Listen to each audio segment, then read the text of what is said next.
it was like, I think it was like 10 o'clock or something. I came and I said, the results are up. I said, oh, I saw my wife and I just stood here near the computer, and I was literally holding her hand, and I was shaking because going through that list. And I saw a lot of fails, and that wasn't good.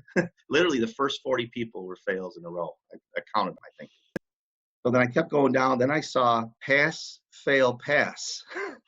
And my wife's like, oh no. I said, no, honey, it's good. I said, the third column, I passed this bar exam. So at first I was like, oh my God, I passed? Did I really pass?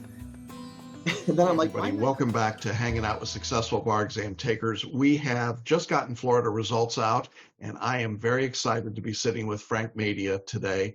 Frank, what's your good news, buddy? I passed the Florida bar exam, and I don't know if it's sunk in yet, but I just can't believe it.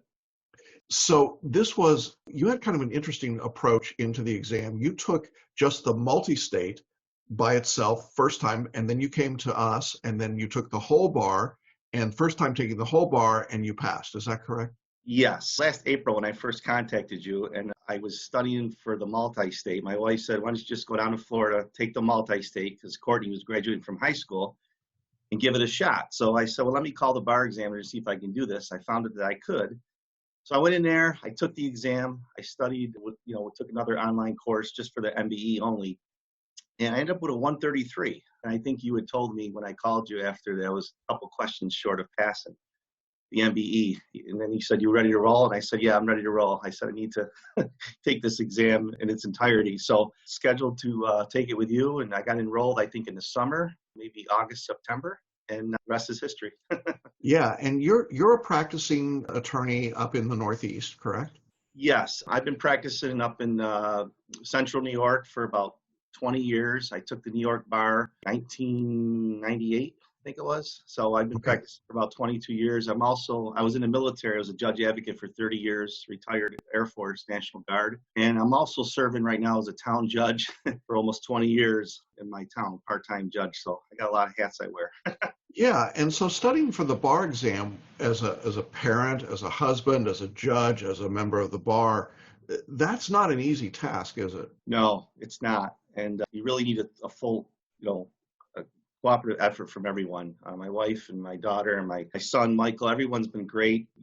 Great friends that I've been around, great friends that I met through Celebration Bar Review that'll be friends forever. You really need the whole package. Yeah. How many hours a week would you say you were spending in your studies for the bar exam this time? Sure. I would work about 45 hours a week.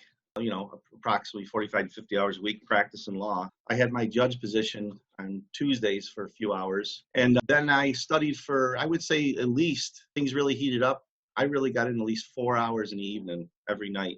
And then the weekends were full blown, 5-6 hours Saturday and Sunday. Yeah, you were really dedicated to this process. In fact, we did a live boot camp in Celebration, and you and your wife came down, and she got to spend some time in town and at the theme parks, and you worked for a weekend, right? Yes, I did. Boot camp for me, I think I passed. It was all about FLA, but an essay writing. I really enjoyed the experience. Getting to meet you and Megan and June and Sarah, and it was awesome. Yeah, and we were excited to have you here as part of that. It's a small group experience, and we worked intensively for 2.5 days, and we taught you photo reading during that period too, right? Yes. What was that like? You had to work on me, but I got it. Yes, it was a great experience. It teaches you how to open your mind to different ways of learning and gaining knowledge of the material. And I won't jump ahead, but you mentioned to me, when I took the New York bar, I was studying everything. I took a course and I had flashcards and I was trying to memorize all this law. And I'll tell you, when I went in this bar exam, I didn't know all the law. And I think on my coaching calls with other students, and I said to other students, I said, you're not going to know all the law. There's just too much to learn. So this photo reading course really helped you get through the material without spending hours and hours reading word for word. So I think it really helped. Yeah. And you were very open to the process. And yes. It was a lot of fun, I have to say. We kind of used you as our punching bag during boot camp, but you were a good sport about it. And you got better and better and you were clearly adapting and using these tools. And I thought that one of the great things was your willingness to just embrace the process and to do whatever it took to be successful. Can you talk a little bit about that philosophy and why you approach things this way? Sure. I try to be a happy-go-lucky person. Even when things are tough, I try to stay positive. I joke around a lot. I think I got that from my dad, but I am serious. My wife always says, "You love to study. You love books." And I said, "I know. I don't know. Although I love work and I love this, I love to study, and it doesn't bother me to sit there and get into the trenches and do all this work." But yeah, I just was open to it. If I can give you a little background about Celebration, I think I had mentioned to you the way I found you was I was sitting in the hotel having dinner with my wife. And last April, we were there for Easter, and I was searching for a bar review, and you came up. And I'm like, Celebration bar review. I'm like, wait, we're in Celebration. And for those of you who don't know, I'm planning on moving to Celebration, my family and I, next year. And I said, Jackson, Mommy, I said, he starts talking about Celebration High School. I go, I think he's here in town, honey. I think he's got a bar review course here. I go, if this is true, this is meant to be. I have to take this course. And that's how it came up. It's a God's honest truth. And then I called you, and that was it. And you said yes. Yeah, that was pretty weird. Guy says, "Hey, I'm down here downtown at the hotel across from Starbucks, and I only visit Starbucks 3 times a day." So I was like, "Whoa, this is pretty strange." We do have students who live in Celebration who take the course, and so that's always kind of interesting. And when you get here, we'll introduce you to the alums who passed, and that's awesome. So actually that group is growing rather rapidly, so that's kind of fun. And I know that for your family, this was a big investment of time and energy for them. Can you talk a little bit about that? Sure. It was a big investment. My daughter goes to college here, and she was busy. She's a 2-sport athlete, so she was really working hard with schoolwork. And my wife, I got my little Macy here. You met Macy, our little puppy. Yes. We unfortunately had to put her down the day after the bar exam, but I got to bring her to Florida. And she hung on. She was not doing well, and my wife kept her alive for like literally 4 months. It was really tough, and my wife was in the den watching TV with her, which upstate New York, it was nothing but snow and cold here, so it was easier for her to do that and take care of the dog while I studied. I started in the kitchen. Although my wife loved hearing your voice, she said, "Honey, I think you got to find another study spot because we got to eat dinner." And so I went out to Walmart and I bought a desk. And I was on a conference call. I go, I'm in the garage. I got heat in the garage.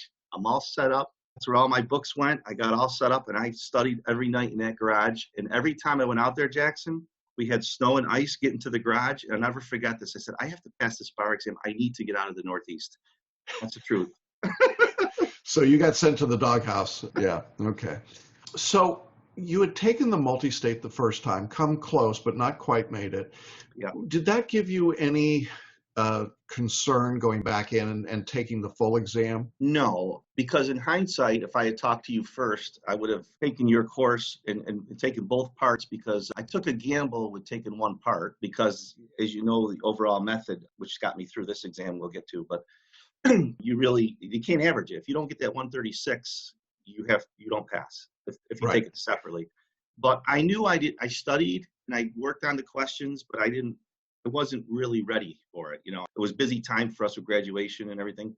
So I knew that with your course and really hunkering down in some of the multi-state areas that I needed to, I would hope that would get me over the top.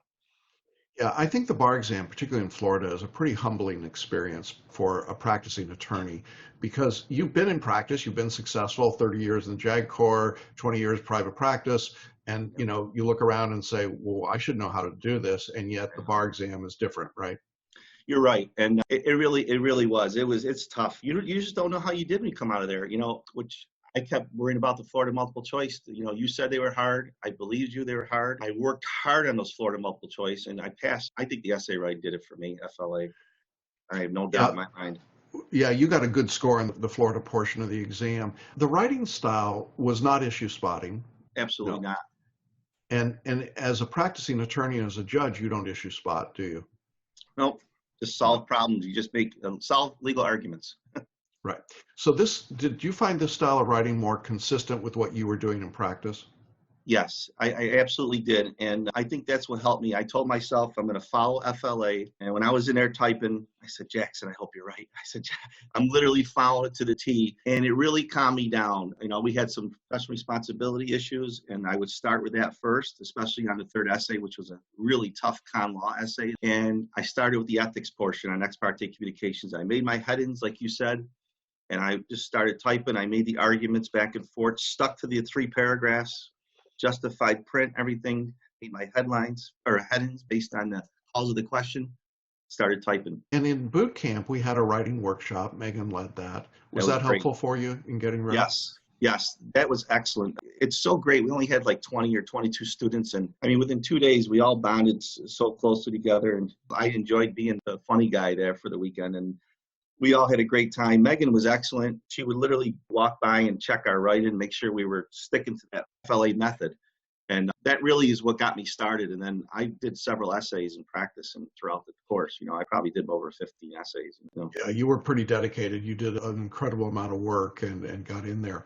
What was it like going to Tampa in February? I mean, we were just starting to hear about coronavirus. A lot of people didn't show up at the exam. We had a relatively small number of bar takers, only about 1,700, which is a very small number for Florida. What was that like? It was interesting. I was all set to go, and I flew down, and a very good friend of mine in our course, we became great friends to this. So I said, I'll pick you up at the airport. I got there a little earlier. I got my car. We, went to our hotels. Another friend of mine that's a member of your course, he was there. So we all hung out together. Here's 3 lawyers with 60 years of experience behind us. We didn't take this exam lightly, but we stayed very calm, very relaxed. At that point, we did all the work, and you just got to trust in CBR and trust in God that you're just going to go in there and do the best you can. And so that really helped me with my 2 good friends to be there with. Went to take the test. I have a funny story for you. In day 2, we were coming back from the Multistate, or going to the Multistate after lunch, and I go to sit down to take my exam, and there's no test booklet. I swear to God. And the guys are laughing still today. They go, if you don't have a test book in front of you, please raise your hand and tell the proctor. I literally was the only one standing in that whole room that did not have my test booklet. So I'm raising my hand. The lady's getting ready to start. And then the proctor came over. I go, please get my book. So she runs all the way up to the front. She grabs a book out of the box. And I'm like, I hope this isn't the same version I just took. I want to tell you that funny story, but I was the only one in the room that didn't have a test booklet. But even the proctors are picking on you, Frank. Yes, absolutely. So there's about a 6-week waiting period after the exam until the results come out. What was that period of time like for you? I know you came down to Celebration, came back shortly afterwards. You had a vacation planned, but then COVID-19 hits. Everybody gets locked down. Can you just describe sort of that time? Sure. Yes, it was very difficult. But after that, I went back to work and just got back into catching up on my files and plugging away, and I kind of put it behind me. I talked to you and, I gave you a little preview of the exam. I felt pretty good overall with the exam, except I was worried about the Florida multiple choice, and I couldn't even remember them. They were so hard. And you said, just put it behind you, Frank, because I know you worry about these things. So I put it behind me. I literally did until the last few days. I started thinking about it. But it was tough. Then we had a family vacation planned, and COVID-19 was just starting to hit. We went down to Orlando. I wasn't going to let that stop our vacation at the time because we worked so hard as a family to get to this point. For 5 months, I was studying with you, and we went and we enjoyed it the most we could. We got the most out of it before they started shutting down Florida. And then we got back home safely, and thank God everyone's healthy. And I've been working from home now. And I took the MPRE in March. That was a great move because I just made the deadline, and thankfully I passed that. I got a 102, so I was excited. Last Thursday, I got those results. Yeah, that's great. Yeah. So talk about yesterday. It was only yesterday. Yes. When the results came out. What was that moment like? It was unbelievable. I got up around 9 o'clock, and I kept checking my phone, and I said, no results yet. It was like, I think it was like 10 o'clock or something. And I said, the results are up. I said, I saw my wife and I just stood here near the computer, and I was literally holding her hand, and I was shaking because going through that list, and I saw a lot of fails, and that wasn't good. Literally the first 40 people were fails in a row. I counted them, I think. So then I kept going down. Then I saw pass, fail, pass. And my wife's like, oh, no. I said, no, honey, it's good. I said, the third column, I passed this bar exam. So at first I was like, oh, my God, I passed? Did I really pass? And then I'm like, why did I not pass the multi-state? But I said, I don't care. I passed the exam. That's all I cared about. You got the benefit of the compensatory model, the thing that you did the first time. Yes, and I did it the hard way. You pass overall. You've got everything worked out. And just, our early numbers, the pass rate for repeat bar takers was somewhere between 10 and 20%. So it Oh was an my God. incredibly difficult exam. Wow. So congratulations. Thank you. So it was an extremely difficult test, and it's an incredible accomplishment that you've got. Your plan, of course, is to eventually come down to Florida, get away from those cold New York winters, right? Yes. Yep. My daughter graduates next May from college up here in Herkimer, and she's already got a school in Lakeland. She's going to go to college, and we're hoping to live in Celebration. That's our plan, and we're probably going to move next June. Okay. Yeah. Now you were showing me your celebration mug. I think you need to show Yes, that. I have my Celebration mug. Celebration, Florida. Yes, we love that town, and hopefully we'll be able to have coffee together. That looks like our house there. I don't know. That's kind of weird. It could be. That's right. Creepy. Yeah, there you go. So, well, we're really proud of you and delighted for you and your family. I know that it was a family effort, and Yes. Incredibly great news.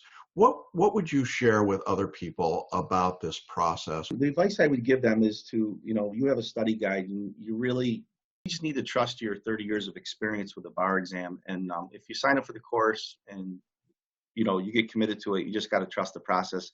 You can't do a mix of different programs. You just have to do you won't have enough time to do any other programs. You have to stick to Celebration, and you have a study guide to follow, and follow the study guide.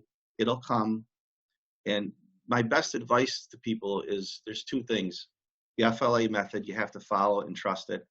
Because when I took this exam, I didn't know, a lot of law is in my head, but I really didn't recite a lot of law. I mean, I did, mention the law. I paraphrased it. But my biggest thing was in paragraph 3, when I got to unload arguments, additional facts and law. And I credit Evelyn on the coaching call because I was a little stuck in the beginning I understood the FLA from you teaching it. I went through your videos. I started practicing. I'm like, geez, where do I go into the additional facts and legal issues? As you know, Jackson, there's several issues on the bar exam, and sticking to that 3 paragraphs, that's where she said, Frank, in your 3rd paragraph. And I followed to the T. When you said on the 3rd paragraph, the first sentence, John will win because, and then I started arguing back and forth, and I applied more law, and I just stuck to that FLA method. That is key. Paraphrase the law. You're not going to understand and know every law, and you just can't do it. And at my age, 51 years old, I'm not a spring chicken anymore. There's a lot of 25-year-old students in there taking the bar, but I went in there calm. I was smiling. I think people thought I was crazy, but I said, I'm not going to get nervous. And sometimes people ask me if it's worth the investment of coming to boot camp. What would you say about that? I definitely think it's worth the investment, boot camp. I think it's for the educational value, plus the camaraderie of meeting you and your whole staff, and learning the photo reading, the mind mapping. Mind mapping's huge in this course. We didn't get to that, but mind mapping. You use mind maps for your note taking, right? Yes, no linear notes. Mind mapping, definitely. I used MindMeister. Yeah, that's a computer program to set up mind maps. And for those that don't know what mind maps are, they're visual note-taking systems. So instead of linear, straight up and down note-taking, you're making visual representation of the material and seeing where it connects, where different ideas intersect in the law. Was that helpful for you in organizing your thoughts and notes? Yes, it was very helpful because, you would do for example, torts. You do all your intentional torts on one mind map, then you do your negligence, and you just piecemeal it together. You have separate mind maps, and it helped keep everything, together in a good summary instead of just reading lists of notes, because there's a lot of material. I think you had like 12 or 15 books. And there's so much to do. So you have to break down this material. Florida multiple choice. I knew there was 5 areas of law I had to study, and I, studied those areas. And you did a preview, and thank God you were right on. We had a contracts essay and a torts essay. And I will admit, being a lawyer previously admitted, I had some experience with not to compete. So I was smiling when I saw that come up. That was nice. Yeah. Yep. And then I flipped ahead quickly, Jackson, to the 3rd essay. I thought it was a criminal law, and I was really going to get excited. But then I realized it was a con law. I said, okay, we'll come back to that one. And then I saw a torts essay, and I do personal injury law, so I was excited about that too. Well, that's good. Yeah. Well, Frank, I want to thank you for sharing your story. I am looking forward to coffee with you when you get back into town. Thank you. And having you as part of the Celebration Bar Review Celebration alum group. Looking forward to that. I don't know how to say this. I just can't believe it settled in. I mean, it's one of the toughest bars in the country, and I did it. But I did really well in Florida, and I passed 136.5. Luckily, my Florida score was very strong because of FLA. Yeah, I had a mentor in this business 30 plus years ago who said anything over passing is wasted effort. That's right. It was an efficient effort on your part, and no one will ever ask again what your score was. So there is no shame in 136.5. So, only pride in that, and we are proud of you. Yeah. Thank you. I have to say, my wife predicted a 137. She really did. My daughter said 150. But... Okay. Well, we need to bring your wife on staff. That's clear. Yes, that's right. Well, listen, Frank, thank you so much. I know that our viewers are going to really appreciate what you've shared and your thoughts. All of us here just enjoyed so much having you as part of the course. I know you're going to stay involved in our private Facebook group with our ongoing students. That's one of the nice things that we've got, is that our alums stick around and help out. And we are looking forward to that as well. So best of wishes to you and to your family. Congratulations again. We are so delighted and just glad to be on the journey with you. And for our audience, thank you all for being with us again. I hope you enjoyed this conversation as much as I did. And we'll look forward to seeing you again next time. Thanks, Frank. Thank you, Jackson. Thank you very much.